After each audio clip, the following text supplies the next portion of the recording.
Today I'm going to share 5 myths about the EEOC process. Myth 1. If my employer singles me out for any reason, it's illegal discrimination. There are kinds of discrimination that are legal. In the United States, there are a few laws that spell out what kinds of discrimination are illegal. I work for NASA in Alabama, and there is a tremendous rivalry between the University of Alabama and Auburn University, which is another university in the state. It's a whole thing. It wasn't unusual at all for the two sides to make cruel jokes at each other's expense. I actually heard supervisors there say, well, I can't choose you for this promotion because you're a Bama fan. Not promoting a person because they're a Bama fan, that's discrimination, but it's not illegal discrimination. Myth 2. EEOC will make them do the right thing. That may happen eventually. In the very beginning, NASA's diversity officer warned me that I wouldn't get a resolution before I retired, which was about 2 years away at the time. In fact, I'd been retired for 4 years before my case was settled and NASA paid what they owed me. The process is hard and the statistics are sobering.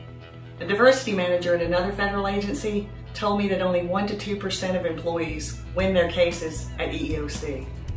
Myth 3. The sooner I contact the EEOC, the better. While it's true that EEOC has deadlines for filing a formal claim with EEOC too early can hurt your chances at a peaceful resolution with your employer. In the beginning, I didn't really know how to file with EEOC. I looked around on our website and I found a form. Now normally I was pretty good about following the chain of command, and I didn't mean to leapfrog over it this time.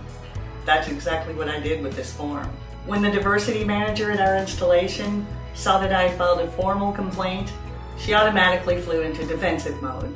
Because it turns out a formal claim has to get forwarded to EEOC, and it counts against NASA's diversity scores, which embarrasses the people who are responsible for those scores.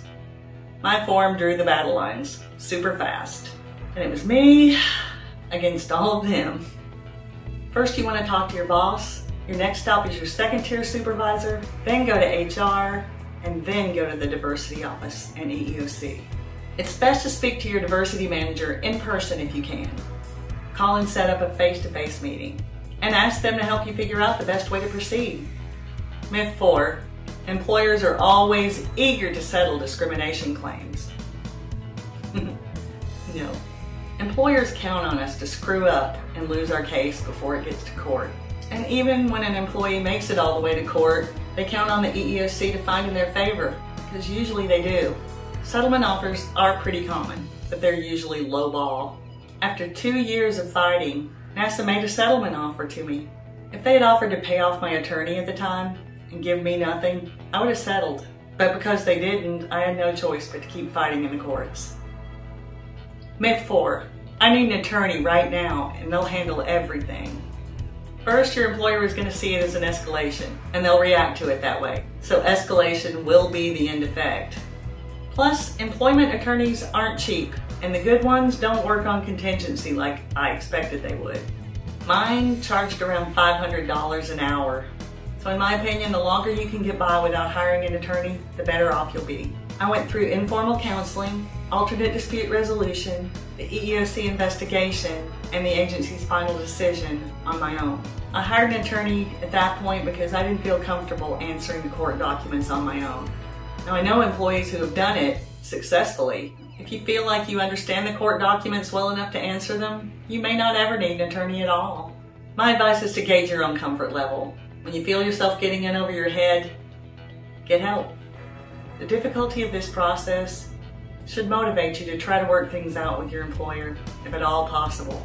But I wouldn't discourage anybody from pursuing a claim at EEOC when their employer won't help. I didn't expect to win. I just knew I had to fight.